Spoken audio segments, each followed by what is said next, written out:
this might not have been the thing for you? Oh, comedy? Comedy. Never. Okay. Never. Never.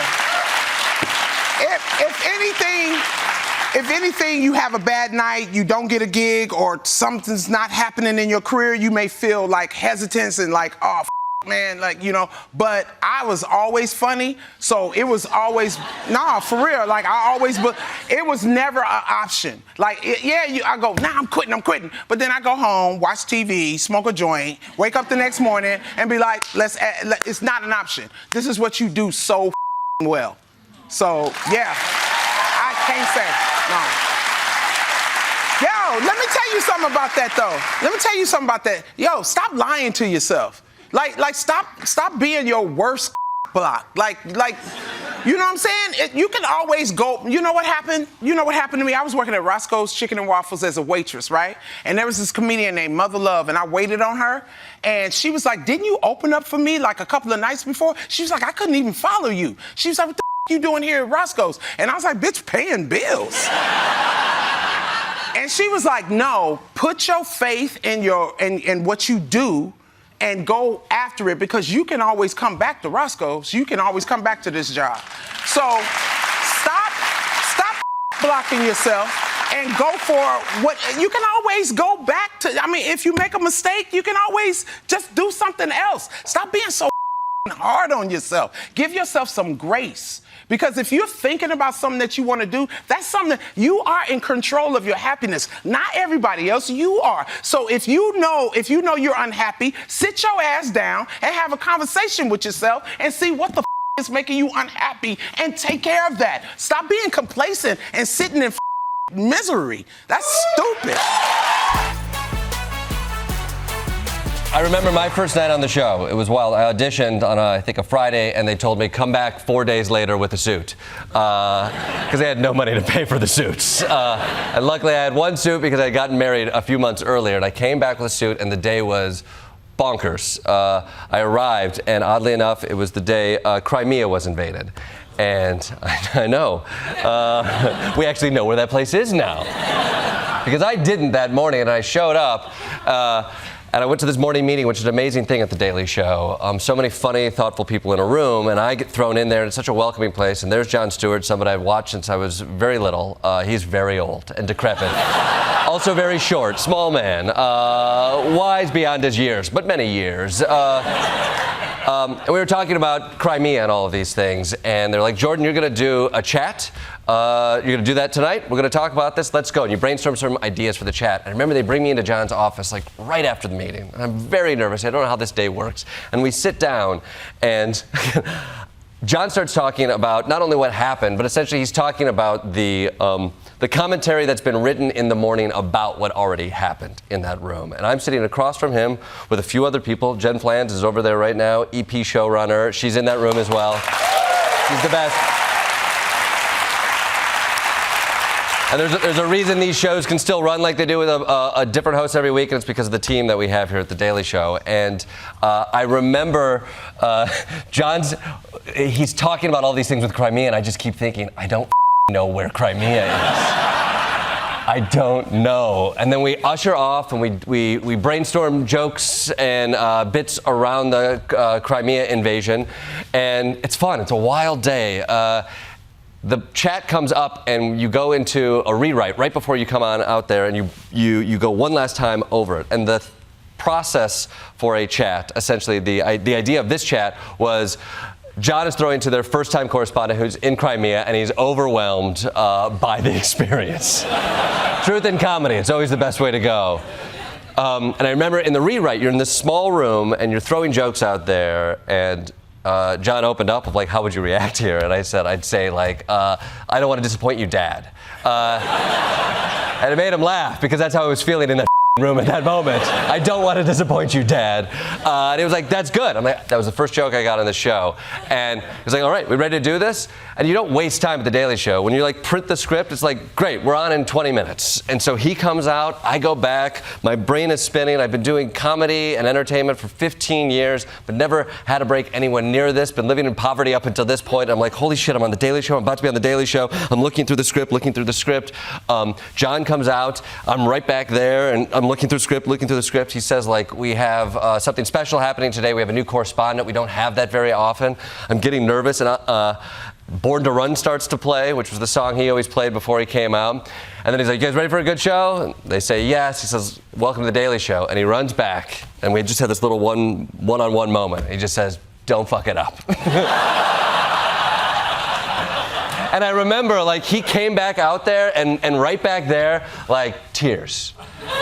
Because it was so much. This industry it's hard, it's tough, and you're rarely in such supportive rooms like this. And for every break that you get, 10 other people don't get it who are worthy of that exact same break. And in that moment, I was like, there's so much emotion right now in this space. And I remember, like, tears. I'm like, you can't cry, you're on TV in 3 minutes. Pulling it all together, coming on out, and nervously doing my first chat from right over there. So to get a chance to be here on a day like today with you guys and share that, it's real special. Thank you. Does anyone have any questions? Yes. How did you get started and make your way to The Daily Show? Because that's like a dream of mine. I was born in 1981. I'll start from the very beginning. I grew up, well, actually, I'm sitting here looking at my uncle, who's right here, my Uncle Jay. Not to... It's his birthday today, too. 35 years young. Actually, Uncle Jay was truly one of my hugest comedic role models. Uncle Jay would make me laugh growing up until I completely pee my pants. I still do often, but that's more because I had a baby. But I was obsessed with SNL. I watched a lot of Carol Burnett growing up. My dad used to show me a lot of reruns of Carol and the women on SNL and Tina and Amy. And there was something in me that really wanted to do comedy. But I grew up in Louisville, Kentucky, so that's not a sensible thing to do when you grow up there. But for some reason, I've got really great parents who are very supportive and supported this insane idea that at 19 I would move to Los Angeles and take classes. So I threw myself into improv, scene study, and I started getting small roles one at a time, one line, and pilots that never went anywhere.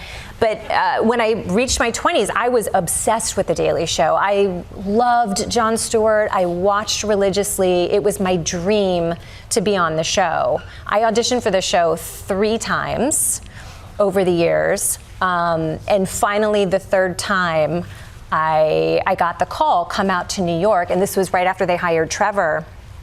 And I had just gotten married. And I spent my whole career trying to pick, okay, I can't go on vacation because I might get that Burger King call back, and I got to be there for the work. And I had just gotten married, and we wanted to start a family. And I thought, you know what, it, I'm going to live my life, and whatever happens, happens. And when I got the call to come here, I was 4 months pregnant, living in Los Angeles. I thought, oh boy, do I tell them? Do I keep it to myself? And I would be starting the job 6 months pregnant. So I pulled Jen Flans, who's sitting right over here, our showrunner, executive producer, all things. I pulled her aside after the audition, and she had this look on her face like, oh God, what are you gonna ask me? Like, did you do a good job? What a needy actor. And I said, this is my dream job, and I will move here tomorrow, but you should know I am pregnant, so I'd be starting the job pregnant. And she goes, great, we can talk about it or we won't talk about it, whatever you want, whatever you're comfortable with. And 7.5 years later, I'm here, and my 7.5-year-old is sitting upstairs, probably not watching this right now. He's eating snacks. I just want to know, what if? No. I just want to know, what if somebody actually wanted to audition to be on the show as a correspondent? Let me see. What happened with me was I was doing shitty open mics in Australia, and then And then Trevor asked me to audition for it. So if you can find Trevor, I think he can help you. Anyone else got any questions? Anyone else any questions? Anybody? Questions that are not like job offers, please. Yeah, in the back there. Yeah. Yeah, over there. If you were a kitchen utensil, which one? What the f? I'd rather you ask me for a job. Is anybody? I don't know, potato peeler. I don't know. What's the most useful? Over there, yeah. Do you think that you coming to New York affected like your comedy and everything rather than going to LA or something? Oh yeah, hell yeah. Hell yeah, definitely, for sure. New York.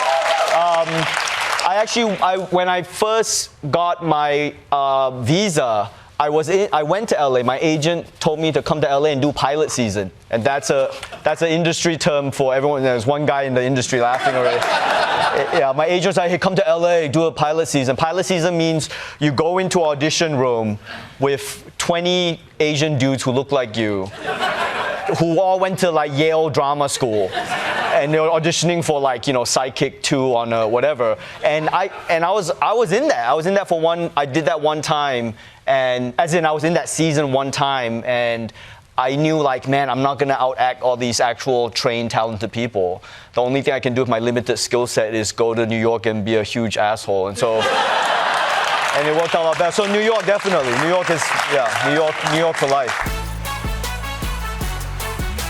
What would you say your biggest challenge has been getting you to where you are currently? Oh, hope.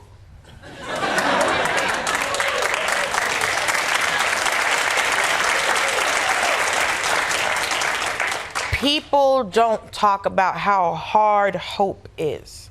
To live in that place where you're like, it's gonna happen tomorrow, it's gonna happen tomorrow, it's gonna happen tomorrow, is a very hard place for people because sometimes it lets you go, I quit. So I've been doing stand-up since 2009, but I've been acting since I was a kid. And I've been singing since I was a kid. And I have a theater degree. But y'all know me as a comic. So now all this work that I did, and I used to do musicals, I've done children's shows, I sang, I was in an improv group, I did all of these other things, but y'all know me as a comic and a correspondent on the show. So now all of these things I did since I was 7 years old, I have to now reintroduce everybody to.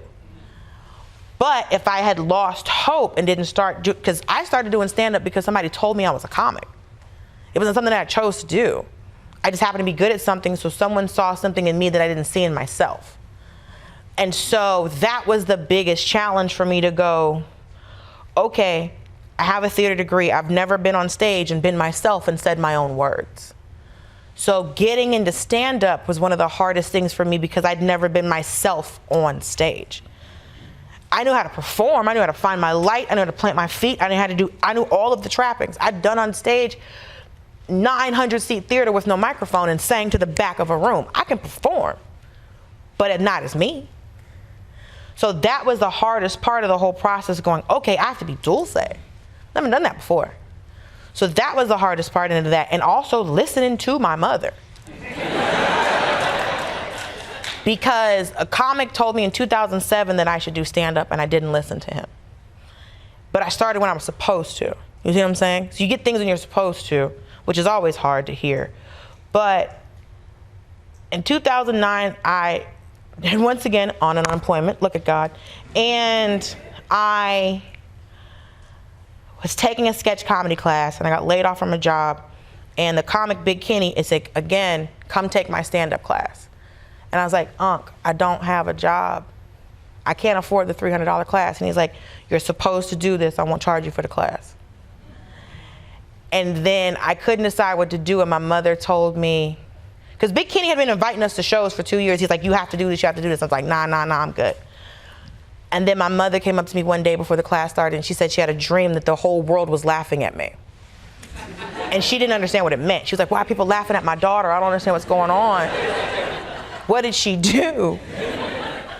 And then she said she prayed on it, and she was like, oh, my daughter's a comedian. So because of my mother, and I didn't talk about this for a long time because he used to piss comics off. When I took a stand-up class, and my mother supported my choice to do stand-up. A lot of comics don't get that feedback from their family. And so I did it. And so May 12th will be my stand-up anniversary. And if someone can do math, that's what, 14, 15 years? Thank you, gracias. I went to school in Georgia, so I don't know what you want from me. But Gwinnett County, so I did okay, but I can't, the sixes and multiplication are funky. And so yeah, on the 12th, it'll be 14 years, but there were a lot of things where I'm just like, I'm not sure. I moved to LA with suitcases. I moved here with suitcases, and now I'm moving. And it's like, so now you have to just go, I will be okay. But for me, the hardest part is hoping is I want to be a mother and have children, and I don't have that in my life. So the same hope that I applied to work, I now have to figure out to apply to this other thing, and that's even harder. Because I knew what to do to be successful in my career. I don't know how to hog tie some man. So, and that's when the Lord gave me my ministry of No More Broke Dick. And so yeah, the hardest part of any of this is hope, because you have to believe in you more than anybody else. And you have to love you more than anybody else. Quick question, you went from being ranked 864th in tennis and teaching tennis to stand-up comedy. Wow. Yeah. So for those of you that don't know, I played tennis at University of Illinois, and then I played professional tennis for around 3 years with a career high ranking of 864 in the world. Thank you.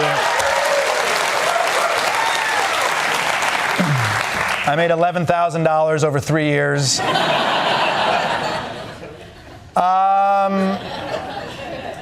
You're out there alone in tennis. You're problem solving. If you win, it feels like triumphant. If you lose, it feels very personal. That could also be stand-up comedy, everything I just described. I come from a big family, 4 kids. We joked, we teased. That's how you said I love you in our family. So I think I'm probably doing all this just to get mom and dad to say I love you to me. But I still love tennis. Great sport. And could I beat Travis Kelce? In what? Tennis? I think Travis Kelce's winning life right now.